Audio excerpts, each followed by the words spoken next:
My name is TimothyTuti, and I present to you work that we have been doing in low-income settings, looking at learning to represent healthcare providers' knowledge of neonatal emergency care.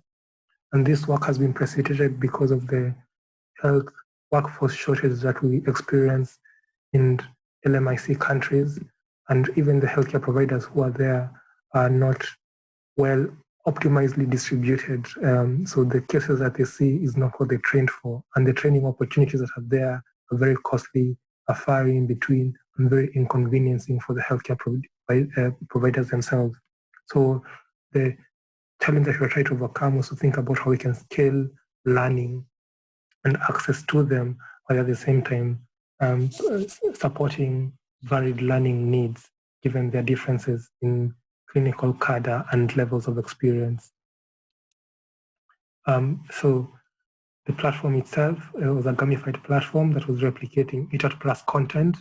A8 Plus content is training content for clinical providers that is delivered to East, Central, and Southern Africa and Southeast Asia, looking at a specific ordering of clinical care that should be carried out on patients during times of emergency. So emergency care provided to patients, and this looks only at neonatal patients. The platform itself was designed to work on low-cost smartphones and to be able to function offline.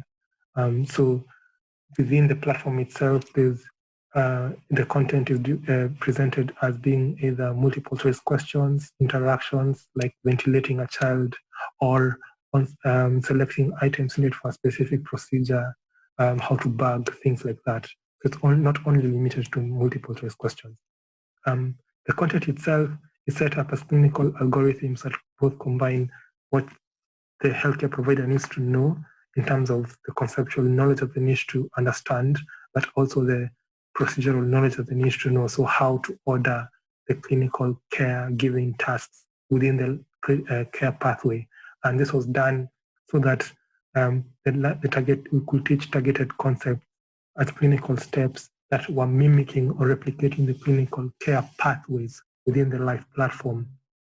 And these are pathways that the healthcare providers must follow when they're providing emergency care. So this is just a simplified version of the clinical pathway. It tends to be longer and tends to have more cyclic loops within them. So the emphasis over here was trying throughout the caregiving pathway is to try and assess the level of mastery that the healthcare provider demonstrates. And then from that assessment of the knowledge mastery that the healthcare provider demonstrates, try to initiate or figure out at what point we should be providing instructional support to them, whether it be researching the path they are going, the learning path that they're taking, or researching presentation, or the instructional support and the feedback and the hints that we provide. This is because further down and along the path, if they have taken the wrong choices, the risk on the patient is implicitly being increased, the risk of poor patient outcomes, and that is what we want to minimize and also reinforce good learning tactics when they're self-regulated and self-directed learning. And so within the platform itself, what we wanted to do was to be able to infer the knowledge of the healthcare provider, but also predict their performance on an unseen step within the same clinical pathway. And so the emphasis over here is not just how they perform on individual knowledge components within the same clinical pathway, but it is how these knowledge components implicitly depend on each other, and also how over time they tend to perform over these components in conjunction to each other, the knowledge components to each other. And so some of the methodology that has been used for this type of problems and knowledge tracing approaches, in which we are trying to represent the learner's knowledge as a latent factor. And so with the common approaches such as BKT, they tend to assume that forgetting does not occur. But I think the biggest problematic assumption which does not transfer to this domain is treating the knowledge components as being mutually dependent, which is not true for our use case. So learning factor analysis and the modalities, which include like additive factor models and conjunctive factor models, attempt to address the dependency between the knowledge components. But I find that the assumptions, whether they treat them in an additive way or treating them as in a multiplicative way, which is what conjunctive factor models do, they assume that the relationship between the knowledge components is representative either as an additive form or a conjunctive form. They distort the ordering of the previous practices or exercises in the form of performance factor model. And so there's a huge challenge over here. And also they tend to be very ballistic in their approach, in the sense that they tend to have a lot of over-reliance of long forgotten previous practices whose effects in predicting the next step might not be as visible. And so we adopted a deep knowledge tracing modeling approach. And in this modeling approach, the emphasis was to try to represent the latent knowledge as being continuous as opposed to discrete, which is what the BKT model does, but also to make sure that we treat it as being high dimensional so that we can allow for both linear and non-linear methods in assessing knowledge and knowledge representation, but also allow for the nature of knowledge components dependency on each other to allow a mixture of methods. So it's not only additive, but it can be additive, multiplicative, it can be exponential in nature, but we allow the model itself to specify. So in this deep knowledge tracing model approach for this particular study, we ended up using long short-term memory neural nets. And the emphasis with the long short-term memory neural nets is that they have a mechanism which is called the memory cell, as illustrated by the figure on the right, which allows the DKT model to keep track of arbitrary long-term dependencies in the input sequences. And this is maintained by three key mechanisms. So the idea of the forget gate, at what point should we be forgetting previous practices? At what point should we be incorporating previous practices? And what would be useful for predicting outcome on this step or in the next step from what we know about the learner's knowledge state, given where they are at in the clinical care pathway. So an LSTM model allows for those nuances to be captured very well. Our research questions were particularly considering as specific clinical care pathways for neonatal resuscitation and asking, looking at the predictive accuracy with which we can predict the outcome on the next learning task of a healthcare provider, given how far along the care pathway they have advanced. And we're also trying to capture the differences in spaced learning within the healthcare, by the healthcare providers, because this was a self-directed learning platform. We also tried to look at whether this predictive accuracy varied by the level of performance of the learner, whether they were highly proficient, lowly proficient, or just average performance, whether this would affect the level of the model's accuracy in predicting the outcome on the next step. We used data from low-income settings, healthcare providers in 6 subcontinents and sub-region and continental regions. We focused on variables that included time that was spent on the learning task itself, the number of previous practice opportunities, whether there were any support provided in terms of feedback or corrective messages or hints provided, and the outcome of interest was correct, whether the learner was able to correctly attempt a learning task on his first or her first try within the current learning session. So from these learning interactions, we converted them into embeddings, which are meaningful vector representations of feature combinations from individual healthcare providers' submissions. And then we were able to test different variable time lags within the DKT model to allow to test for how long we should be tracking the historical practices, so the previous practices. The data was split. So the data split was 20% was held out as a test set, and then the remaining 80% was split halfway, half of it being used for training and the other half using for validation. This was done so that we can produce model metrics that could be able to say how well the model was doing in predicting future performance of learners who had not yet been seen by the model, and on steps that had not yet been seen within the learning sequence of those specific learners. So to avoid overfitting, we employed early stopping within the model, and we also allowed for the hidden layer and the recurrent state to drop 50% of the hidden nodes. This was to force the model to not rely too heavily on specific nodes, as opposed to create a proper knowledge representation that would apply to all learners. Again, we were testing differences in time lags. So if we used 9 steps to predict the 10th one, if we used 3 steps to predict the 4th one, which length of historical account will give us the best predictive accuracy? So the parameters for the time lag we're looking at 3 steps up to 15 steps. So within the 3 steps is using 2 steps to predict the 3rd one. Within the 15 steps, using the 14 steps to predict the 15th step. And so this is the subsequent model architecture, graphically illustrated, and it was done using TensorFlow and Python 3.7. So just in case somebody might be interested in replicating this and seeing how well it performs in a different use case. So from our findings, we're able to see that using 8 times previous time steps to predict the 9th time step provided the biggest jump in both accuracy and the receiver operating curve, the area under curve for the receiver operating curve.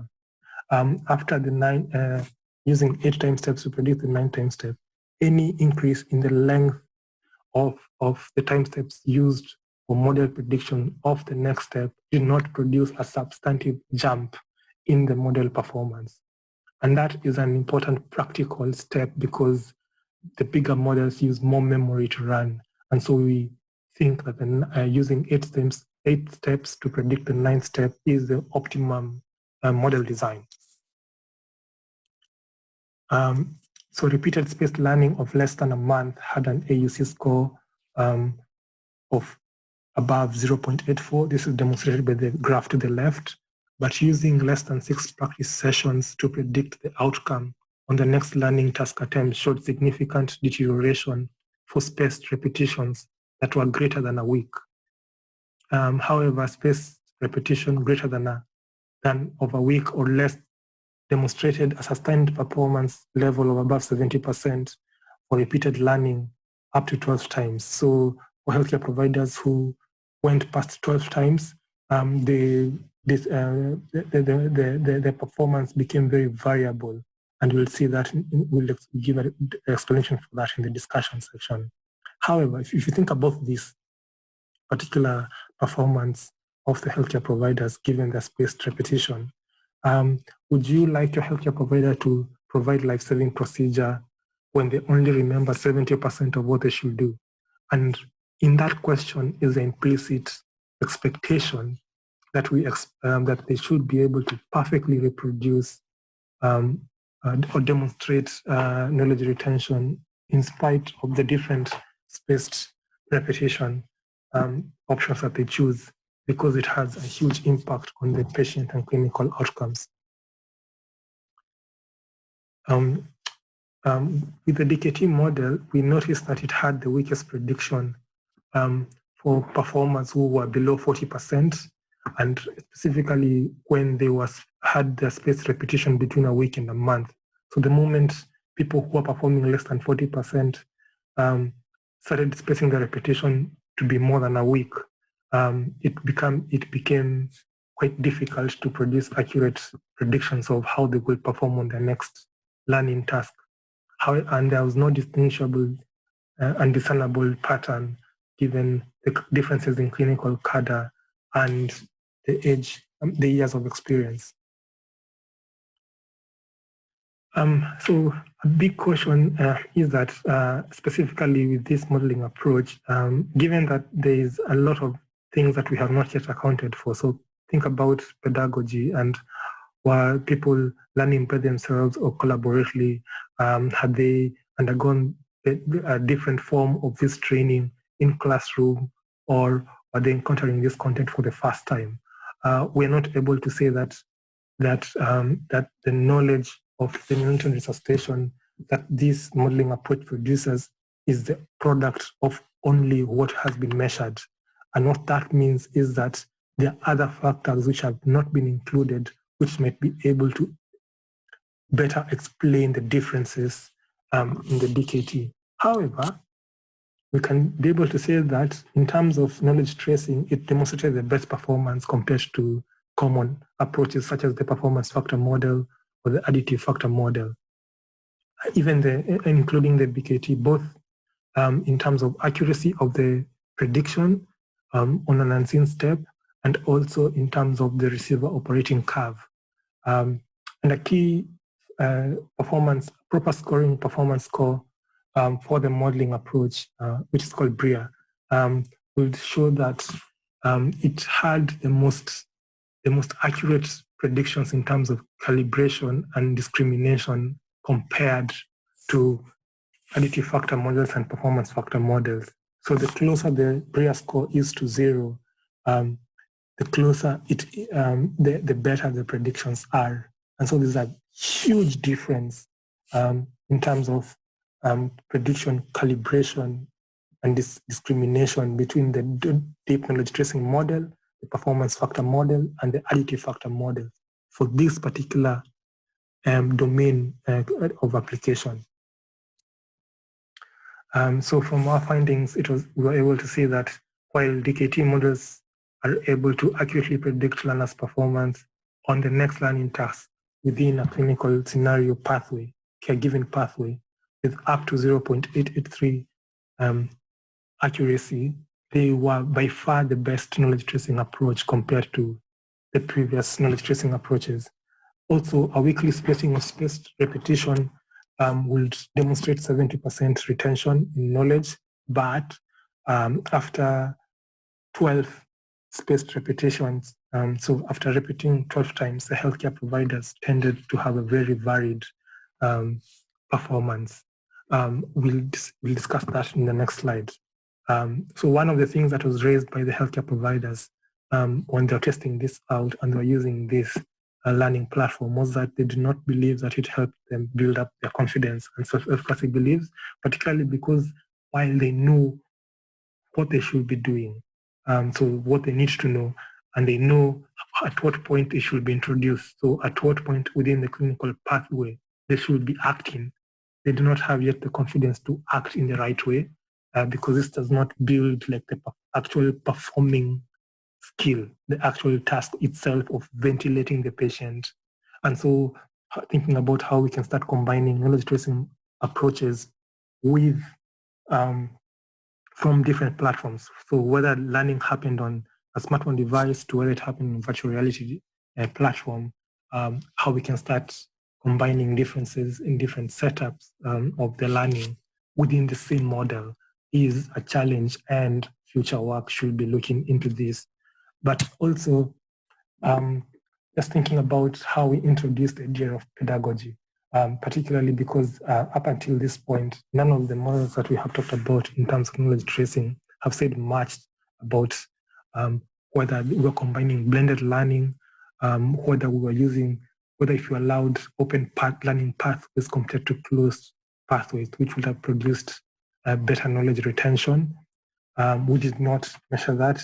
We did not think about collaborative learning. So where the learner was still using the learning platform on a smartphone device, but was using it together with other friends and they were helping each other along compared to when the learner was using it by themselves, where there's a visible difference.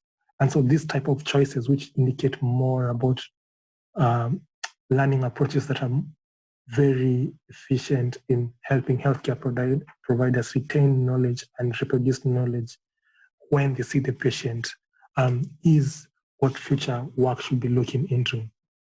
Again, looking back at spaced repetition and why it became very varied past 12th repetition is the idea of dark play, where healthcare providers purposely make wrong choices to kind of get feedback on the consequences of bad decisions and bad choices, simply because they want just to know. But the setup of a knowledge tracing model does not yet accommodate such type of learning on the digital platforms, even though that type of learning was reported to have happened in our use case. And so starting to think about how we incorporate different ways in which learners who are healthcare providers treat their own learning, including outcomes. So because in that case, they were learning by making the wrong choices, but that would have been penalized by the modeling approach, is a way we need to diversify knowledge tracing approaches.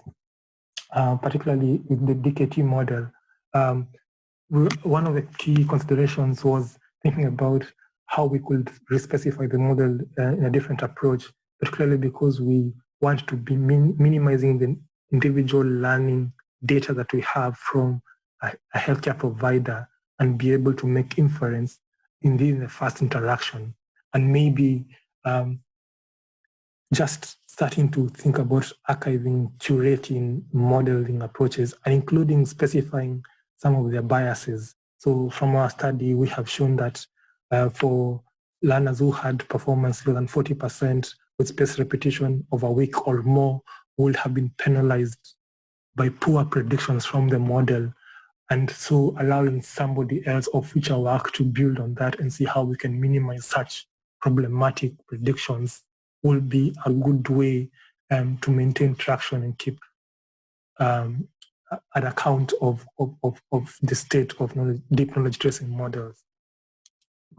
So a limitation of our study was we had only a quarter of the participants provided demographic data, which reduced our capacity to explain differences in learner performance by the level of their clinical training, specialization, levels of years of experience, or even just location, whether they were in a small health facility or in a referral hospital, or they're learning by themselves, or learning in a group, using the learning platform to as a group of friends.